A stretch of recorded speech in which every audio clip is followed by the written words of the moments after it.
When it comes to twist your view, you probably make use of the constraint orbit command that's under your 3D views toolbar. So you click on a command, Caddie gives you explanation that if you click on the inside, it's the free orbit, and if you click on the outside, it's give you the raw view. So you're going to say OK, and if you left click on the outside, you can then twist your view. Alternatively, you make use of your shift and the wheel on the mouse, and you can also twist or orbit your view.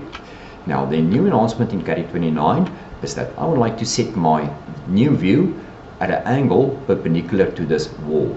So if I right click my model space, my CSM, we go down to view, we see there's a new command added that says view rotation.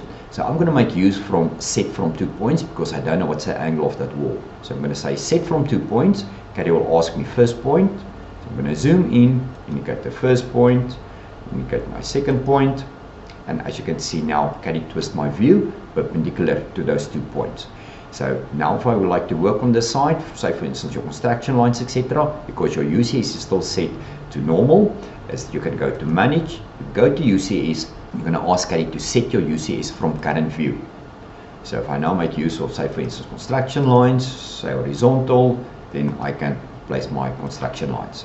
If you know what is the angle, in this case I know that the angle should be 45 because I would like to work here on the left hand side. So all you have to do is, once again, you're going to right click in your model space, we go down to view, we go down to view rotate twist angle, and now I'm going to ask Caddie to set to angle. My angle is going to be 45 degrees. I'm going to say OK, and as you can see, it did twist my view.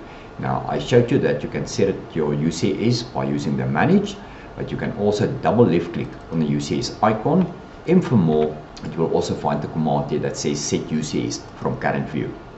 And once again, you can either make use of construction lines, as you can see now it's perpendicular to your view. I can make use of a custom menu. For that matter, I want to go perpendicular to that point. So that's when it comes to set your UCS at your current view.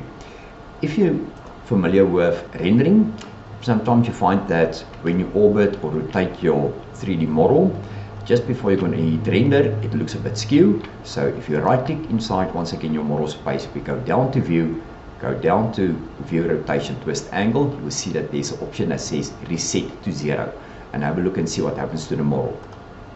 There you just twisted it, so it's set to 0.